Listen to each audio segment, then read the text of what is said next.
हिंदुस्तान का इंफ्रास्ट्रक्चर बहुत तेज़ी से बदल रहा है और हमने ये तय किया है कि 2024 समाप्त होने के पहले हमारा रोड इंफ्रास्ट्रक्चर यूएसए के बराबर होगा। प्रधानमंत्री जी ने $5 ट्रिलियन की इकोनॉमी की बात की है और आत्मनिर्भर भारत बनाने की बात की है।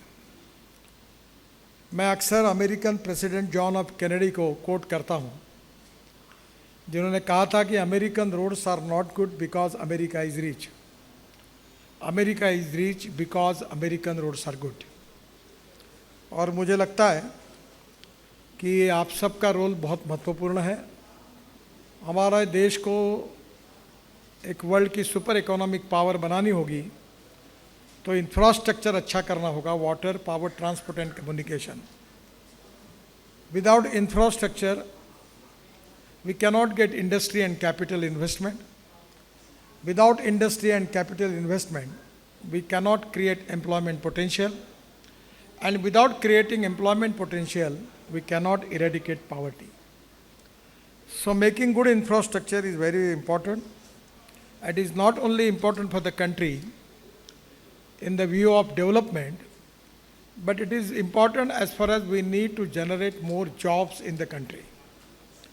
I am really happy that today, because of your all cooperation and your contribution, we have just making of 6 world record, and that indicates that all stakeholders has got the potential that they can make the infrastructure of international standard. The quality is very important, transparency is equally important, and corruption-free system is more important. You are giving awards to lot of people, पर इनमें से 90% लोगों के मैंने चेहरे देखे नहीं हैं और मैं उनको जानता नहीं हूँ, क्योंकि उनको कभी काम लेने के लिए मेरे पास आने की ज़रूरत नहीं पड़ी। आप सबके सहयोग के कारण हमने काफ़ी बड़ा इंफ्रास्ट्रक्चर खड़ा किया है। ग्रीन एक्सप्रेस हाईवे बन रहे हैं और इसके साथ साथ आज ही मुझे उत्तराखंड के चीफ मिनिस्टर आए थे। केवल पुराना रोड थोड़ा अच्छा बना है दिल्ली मेरठ से आगे का और दिल्ली मेरठ, तो उत्तराखंड का टूरिज़्म का ट्रैफिक 2.5 गुना 3 गुना बढ़ा है। अब जब दिल्ली से देहरादून रोड हो जाएगा 2 घंटे में, हरिद्वार 1.5 घंटे में, तो 4 गुना 5 गुना अगर टूरिस्ट बढ़ेंगे, तो मैंने उनको कहा कि उस हिसाब से आपका होटल, रेस्टोरेंट का इंफ्रास्ट्रक्चर, पार्किंग सिस्टम, इसको आपको और अच्छा बनाना होगा। जब टूरिज़्म बढ़ेगा तो एम्प्लॉयमेंट पोटेंशियल बढ़ेगा। मोस्ट इम्पॉर्टेंट थिंग जो मैं आपको सबको रिक्वेस्ट करूंगा कि बी कॉशियस अबाउट क्वालिटी। काम कैसा भी कर दो और मैनेज करो, ये सिस्टम में पड़ोगे तो कंपनी भी अड़चन में आएगी और तुम भी अड़चन में आओगे, कभी ना कभी वो निकलता ही है बाहर। तो quality is very important. I feel that honesty, quality, goodwill, credibility is the most important capital of 21st century. और इसलिए आप क्वालिटी के पार आप ज़रूर ध्यान दीजिए। दूसरा इम्पॉर्टेंट चीज़ है कि अलग अलग अल्टरनेटिव मटेरियल को प्रयोग करिए। अभी मैंने आगरा से जब कहा कि बाम्बू के क्रैश बैरियर आएंगे, तो लगभग हमारे डिपार्टमेंट में सबको निगेटिव था कि ये होगा ही नहीं। जब इंदौर में टेस्ट हुई और सिद्ध हुआ कि क्रैश बैरियर ये ठीक है, अब उसको हमने ऑर्डर निकाला है। ये इको फ्रेंडली भी है। सबसे इम्पॉर्टेंट चीज़ है कि आप जब काम करते हैं तो आपको एग्रीगेट लगता है, और एग्रीगेट लेने के लिए कैसे कैसी तकलीफ़ें उठानी पड़ती है इसकी मैं जानकारी मुझे है, मैं उसकी जाहिर चर्चा नहीं करूँगा। तो पहला काम यह है कि अभी हमने महाराष्ट्र में एक सिस्टम की थी कि दौड़ने वाले पानी को चलने के लिए लगाओ, चलने वाले पानी को रुकने के लिए लगाओ, रुके हुए पानी को ज़मीन को पीने के लिए लगाओ। गांव का पानी गांव में, घर का पानी घर में, खेत का पानी खेत में। तो अभी हमने अनेक जगह पर तालाब बना के दिए फ्री ऑफ चार्ज। एक एग्रीकल्चर यूनिवर्सिटी है पंजाबराव देशमुख, उनके यहाँ 36 तालाब बनाए वेटरनरी यूनिवर्सिटी में 8 तालाब बनाए। बुल्ढाना से अजिंठा, आपको पता है अजिंठा का इम्पोर्टेंस, और रोड पे पानी नहीं था। 18,000 लोग वहाँ से माइग्रेट होते थे, जो ये मेंढी और बकरी उस कम्युनिटी के लोग जाते थे, पानी नहीं था। अब पूरे नदी नालों का खोलीकरण किया, रुंदीकरण किया NHAI ने फ्री ऑफ चार्ज, और वह एग्रीगेट यूज़ किया रोड में, तो वहाँ पानी पानी हो गया। तो पहली बात, वाटर कंजर्वेशन के लिए अमृत सरोवर बनाकर वो मिट्टी, वो मुरूम, एग्रीगेट हम यूज़ कर सकते हैं। तो मुझे लगता है कि इसमें वहाँ के स्थानिक प्रशासन को, और आप भी कोशिश करें, कुछ राज्यों ने ये पॉलिसी स्वीकार की है, तो इससे वाटर कंजर्वेशन का काम होगा। दूसरी इम्पॉर्टेंट चीज़ जो है कि अभी हमने कचरे का उपयोग किया। दिल्ली में जो रिंग रोड बना UR2, इसमें हमने पूरा कचरा दिल्ली के गाजीपुर टेकड़ी का 7 मीटर नीचे गई टेकड़ी, और उसको सेग्रीगेट करके वो रिंग रोड में यूज़ किया है 25 लाख टन। वडोदरा अहमदाबाद रोड पर भी 25 से 30 लाख टन यूज़ किया है। आपकी भी सुविधा होगी, और एक छोटा सा मशीन लगाना पड़ेगा, और मैंने अभी NHAI को कहा कि आपके तरफ से मशीन एडवांस में ये भी अलाउ करो, और उसमें सेग्रीगेट करके वो पूरा आप लाएंगे तो आपको एग्रीगेट के लिए दूर जाना नहीं होगा। अनेक शहरों में अनेक जगह पर कचरे का उपयोग आप कर सकते हैं। प्लास्टिक एंड वेस्ट रबर, इसका बिट्यूमेन में यूज़ करना है, और आग्रह से मैं आपको एक प्रार्थना करूंगा कि आपको सक्सेस होना है तो आप प्री कास्ट यूनिट खुद का डालने का जरूर तय करिए। जो क्वालिटी मिल रही है वो अच्छी नहीं है, और फ्री कास्ट करने से कॉस्ट भी कम होगी और क्वालिटी भी मिलेगी। और इसलिए जो नालियाँ बनती है, तो मैंने अभी अधिकारियों को बोला कि तुम्हारे नालियाँ ऐसी बताओ कि जिसमें पानी बहता है, तो मैं अवार्ड दूंगा तुमको। ना ग्रेडियंट देखते हैं, नालियाँ बनाते हैं रोड पर, वही घटिया क्वालिटी का काम करते हैं। अब धीरे धीरे इसके ऊपर हम लोग, आपके पैसे भी कटेंगे और क्वालिटी के लिए हम ऑब्जेक्शन भी लेते रहेंगे। तो आप अगर प्री कास्ट का उपयोग करोगे तो कॉस्ट ऑफ कंस्ट्रक्शन भी कम होगी, एग्रीगेट में आपके पैसे बचेंगे। और इसके साथ सबसे इम्पोर्टेंट चीज़ है कि अभी जहाँ बरसात आई वहाँ बड़े प्रमाण पर रोड बह गए। मनाली से वो जो एयरपोर्ट है वहाँ तक का रोड पूरा बह गया, अभी बनाया था 1-2 साल पहले। तो अब नेचुरली ये कि कंक्रीट रोड जहाँ बरसात ज़्यादा आती है वो बनाने के सिवा पर रहे नहीं है। मैंने निर्णय किया था, पर ये सीमेंट वालों ने कार्टेल बना बना के भाव बढ़ाए, तो मैंने अपना निर्णय वापस लिया। तो ये स्टील और सीमेंट वालों की आदत तभी सुधरेगी जब आप अल्टरनेटिव मटेरियल को यूज़ करोगे। अभी हम लोग वो इन्फोर्समेंट कंक्रीट ला रहे हैं, तो 2 बीम के बीच का जो अंतर है वो 120 मीटर तक हो सकता है। अभी काफ़ी नई टेक्नोलॉजी आप भी लेके आइए, और टेक्नोलॉजी के लिए डायरेक्ट NHAI को भी अप्लाई करिए, मिनिस्ट्री को, मुझे एक कॉपी दीजिए। और अभी हमारे यहाँ एक सर्कुलर निकाल दिए कि टेक्नोलॉजी अगर महंगी होगी तो फिर वो स्वीकारी होगी, अगर कॉस्ट बचेगी तो उसके ऊपर उसकी कॉस्ट क्यों बची। तो उल्टा सर्कुलर निकला था। सरकार में ऐसे ही लोग काम करते हैं। तो अभी ऐसा है कि अगर पहली बार अगर किसी ने टेक्नोलॉजी लाई और उसके कारण कॉस्ट बची तो उसका बेनिफिट उसको मिले। जैसे आप अभी जो डिज़ाइंस होते हैं हमारे, विशेष रूप से ऑप्टिमाइजेशन ऑफ डिज़ाइन, उसमें मटेरियल सेविंग और लॉन्ग लाइफ, बहुत दुनिया बदल रही है। और डिज़ाइंस में भी काफ़ी अच्छे अच्छे डिज़ाइंस आते हैं, और अभी कॉन्ट्रैक्टर को बोलते हैं कि आपका डिज़ाइन दो, तो अच्छे कंसल्टेंट है तो डिज़ाइन अच्छे आएंगे। दूसरी बात, जो मशीनरी आप यूज़ कर रहे हो वो डीजल बेस की है, धीरे धीरे डीजल को हटाओ। अभी आसाम में मिथेनॉल है। कल ही वो नुमालिया रिफाइनरी के प्रेसिडेंट मेरे पास आए थे, और वो पूरे आसाम और नॉर्थ ईस्ट में पंप डाल रहे, पेट्रोल, डीजल, गैस, और उसके साथ इथेनॉल का पंप और उस चार्जिंग स्टेशन, और उसके साथ मिथेनॉल। आसाम में 600 टन मिथेनॉल पर डे तैयार होता है। मिथेनॉल का रेट है 25 रुपये, और डीजल का कितना आपको पता है।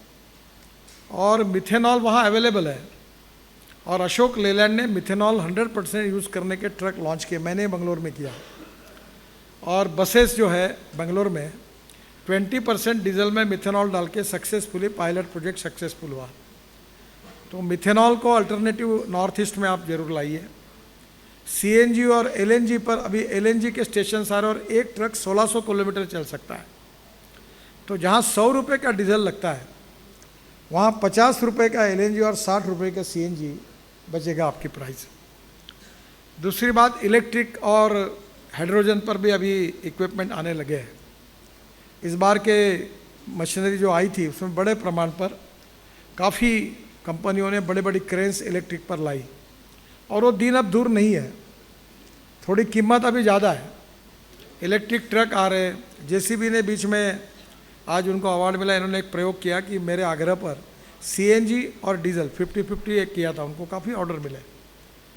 तो to save money is to earn money. तो फ्यूल पे पैसे बचाना, मटेरियल पे पैसे बचाना, कॉस्ट ऑफ कंस्ट्रक्शन को कम करना और क्वालिटी ऑफ कंस्ट्रक्शन को इम्प्रूव करना। और हम भी कोशिश कर रहे हैं, अभी ये सुप्रीम कोर्ट के एडवोकेट बैठे हैं, कि ये आप क्लेम क्यों डालते हैं, डिले क्यों होता है, फाइनेंशियल क्लोजिंग क्यों नहीं होता, और उसके कारण आपको अपॉइंटमेंट डेट नहीं मिलती। एक साल चल रहा है। अभी बैंक गारंटी के लिए समय लगता है। तो हमने अभी इंश्योरेंस बॉन्ड की बात लाई है और इसके लिए आपको इंश्योरेंस बॉन्ड में सस्ता भी पड़ेगा और तुरंत मिलेगा। पर आपका रेटिंग जो है वो इम्पॉर्टेंट है, credit rating, financial credit rating and construction का क्वालिटी रेटिंग। दो बातें होगी तो आप आगे जाओगे। Shortcut cut you short. अगर आपने शॉर्टकट मार के गंदा काम किया तो आप कभी ना कभी आपका नाम खराब होने वाला है। और डिफेक्ट लायबिलिटी का क्लॉज है। अब मैं एक रोड का निकाल रहा हूँ, मैं तो लगा दूंगा आपके छाती पे कि आपको फिर से दुरुस्त करना पड़ेगा।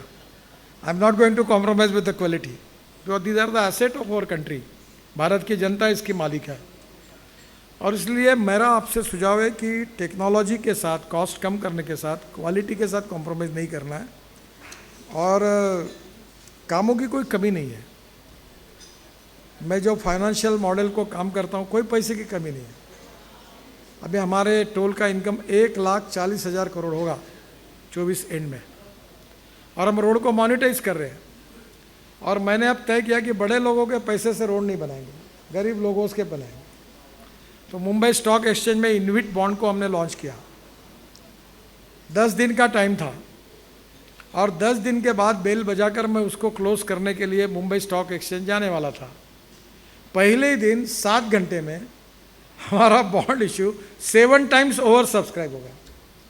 वो डर गए, मुझे बोले कि जल्दी आओ, इसको क्लोज करो, नहीं तो इतना पैसा वापस करना ये दिक्कत हो जाएगी।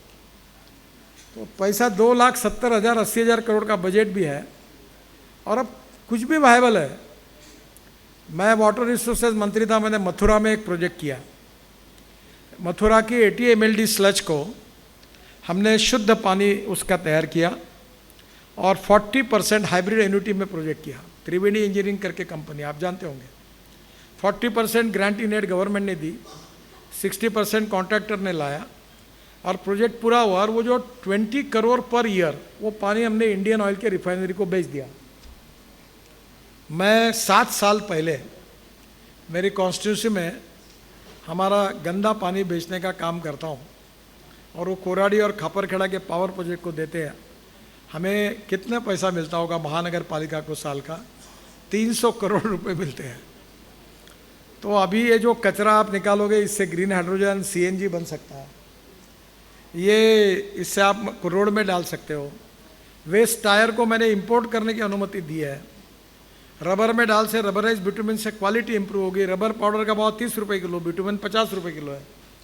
तो आपका भी सेविंग होगा, क्वालिटी भी इंप्रूव होगी। प्लास्टिक भी डाल सकते हैं। अभी प्लास्टिक से क्रूड डीजल तैयार हो रहा है।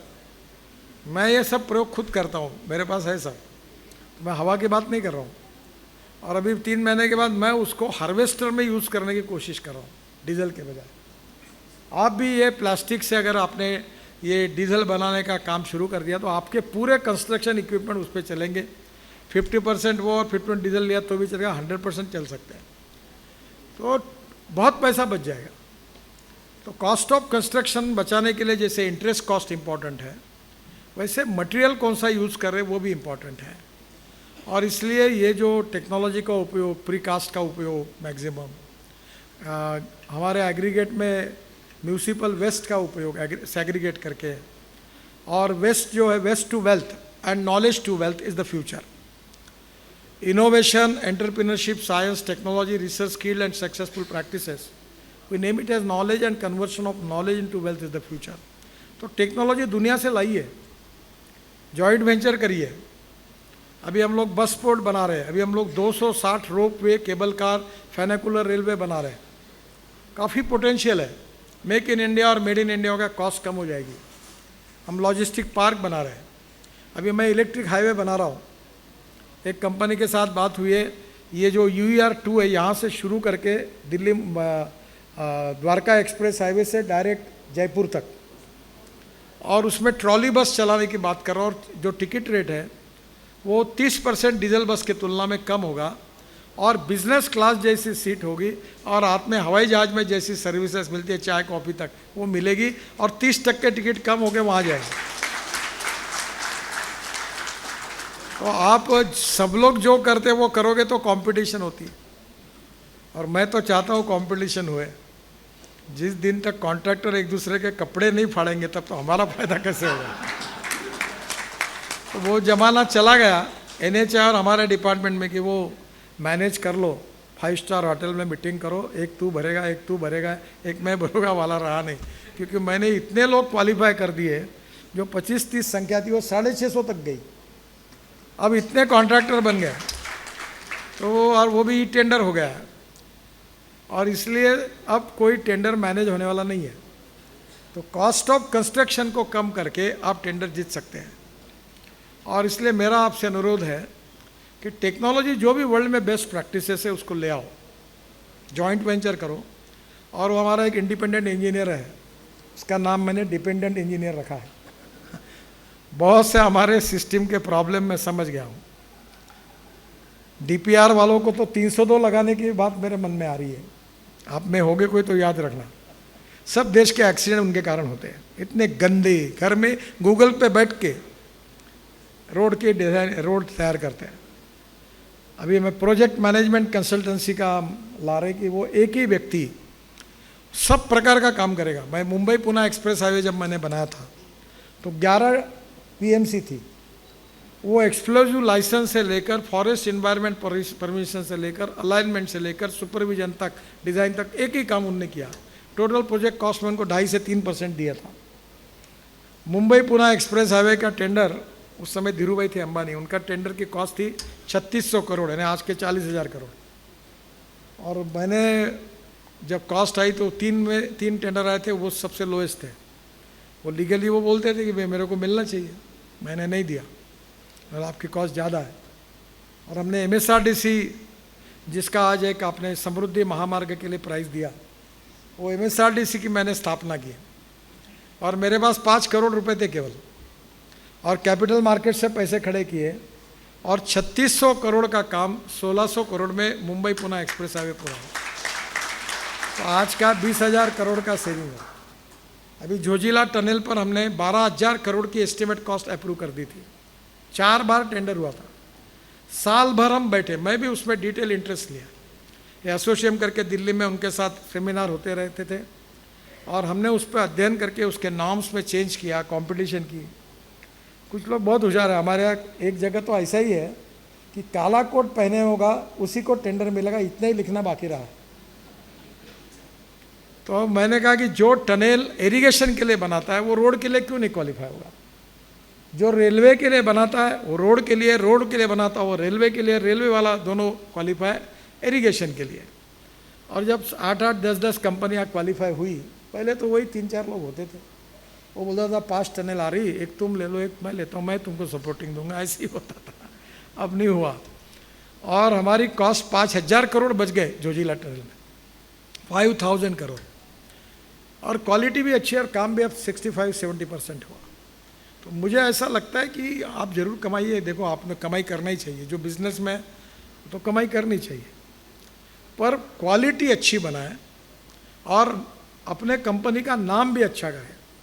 अभी जो बड़े बड़े कंपनियां जिनका नाम बहुत बड़ा है उनके भी रोड खराब हो गए बहुत। मैं नाम लूँगा तो उनका शेयर डाउन हो जाएगा। पर मैंने उनको बुलाकर घर में अंधेरे में समझाया कि ये तुम्हारे ऐसे काम करोगे तो अच्छा नहीं है, तुम्हारा नाम अच्छा है। और इसलिए आप ये सोचो कि हम पैसा जैसे कमाएंगे वैसे काम की क्वालिटी अच्छी है, इस बात के लिए लोगों ने हमको रिकॉग्नाइज़ करना, सरकार ने रिकॉग्नाइज़ करना, वो भी उतना ही इम्पोर्टेंट है। अभी हम कार्यक्रम कर रहे हैं कि जिन्होंने वर्ल्ड रिकॉर्ड में जिन जिन लोगों ने कॉन्ट्रैक्टर ने वो अवार्ड वर्ल्ड रिकॉर्ड किया, वो कॉन्ट्रैक्टर, ऑफिसर्स, सभी स्टेक होल्डर्स को बुला रहे हैं और उनको गौरवान्वित कर रहे हैं। उसके पीछे उद्देश्य यही है कि नए नए प्रयोग जो होंगे, जो अच्छा काम करेंगे, उनको हम मोटिवेट करेंगे, सपोर्ट करेंगे, उनको अवार्ड देंगे, और जो गलत काम करेंगे उनके ऊपर डंडा चलाएंगे। तो मुझे लगता है कि sky is the limit, money is not the problem. और अभी बीओटी, अब ईपीसी में आपने किया, ईपीसी है, बीओटी है, हाइब्रिड एन्युटी है, और अभी इसके साथ साथ हम मोनेटाइज भी कर रहे हैं। और अभी अब मैं आज ही एक अलग नए प्रोडक्ट पर सोच रहा हूँ कि 40% हाइब्रिड एन्युटी और विद बीओटी, यानी 40% देकर आप टोल वसूल करिए बीओटी में। अब बीओटी में काम करने वाले लोगों बहुत हैं, वो संख्या बढ़नी चाहिए। जब आप ईपीसी में काम करके 2 पैसे कमाते हो तो आप बीओटी में भी जाइए, उससे ज़्यादा कमाई वहाँ मिलेगी। और दूसरों का पेटी वर्क करने के बजाय आप अच्छे कंपनी के साथ जॉइंट वेंचर करके आप क्वालिफाई बनाओ। और हमारा तो जॉइंट वेंचर वाला इतना डिफेक्टिव है कि कल अगर ब्यूटी पार्लर और हेयर कटिंग सैलून वाला एक आधे अच्छे कॉन्ट्रैक्टर से जॉइंट वेंचर कर जाए तो वो भी क्वालिफाई होता। तो we need to change some policy decisions कि जो हम कैसे बदले उसको ध्यान में आए हमको। We are very supporting corruption free, transparent, time bound and resultant. और देश में खूब संभावना है। मैं अभी 9 साल में करीब 50 लाख करोड़ के काम कर चुका हूँ, shipping, ports, water resources, tourism और रोड। और मैं कभी नहीं कहता पैसे की कमी है, मुझे पता है पैसे कैसे खड़ा करना। आजकल मैं स्टेट गवर्नर, अभी 2 चीफ मिनिस्टर मेरे, उनको मैं समझा कि तुम खुद कारपोरेशन करो, ऐसा पैसा खड़ा करो, मैं बैंकर को ला देता हूँ, मेरी consultancy free of charge. So money is not a problem. Appropriate vision, decision making process, transparency, corruption free system and commitment for the quality, this is very important for the country. We are the fastest growing economy and infrastructure is most crucial. Water, power, transport and communication. आप सब विश्वकर्मा हैं, देश का ये infrastructure बनाने का काम कर रहे हैं और आप सबके सहयोग से ही ये बना है। कभी कभी मुझे क्रेडिट मिलता है तो मैं तो क्रेडिट लेने का अकेला मेरा क्रेडिट नहीं है। मैं अक्सर एक बात बताता हूँ कि ए नाम के व्यक्ति ने A² काम किया और बी नाम के व्यक्ति ने B² काम किया तो total work is A² + B²। But when A and B comes together, thinks together and works together, A + B bracket में स्क्वायर, इसका उत्तर आता है A² + B² + 2AB and that's 2AB is a result of collective team spirit. तो जब भी कोई problem आता है तो बिल्कुल मत संकोच करिए, मेरे पास आइए, पैसे किसी को मत दीजिए, करप्शन को प्रोत्साहित मत करिए और जो करते हैं उनकी कंप्लेंट करिए और ट्रांसपेरेंसी के साथ टाइम बाउंड क्वालिटी इंफ्रास्ट्रक्चर देश के लिए बनाइए। आपका कंट्रीब्यूशन इस देश को आत्मनिर्भर भारत बनेगा और ऐसा ही इंफ्रास्ट्रक्चर बनते रहेगा तो विश्व में हम निश्चित रूप से, जो प्रधानमंत्री कहते हैं कि 3रे नंबर की इकोनॉमी हम बनेंगे, तो निश्चित रूप से हम बन पाएंगे। उसके लिए आप सबका सहयोग निश्चित रूप से मिलेगा। इसी विश्वास के साथ आपका बहुत बहुत अभिनंदन, शुभकामनाएं, धन्यवाद।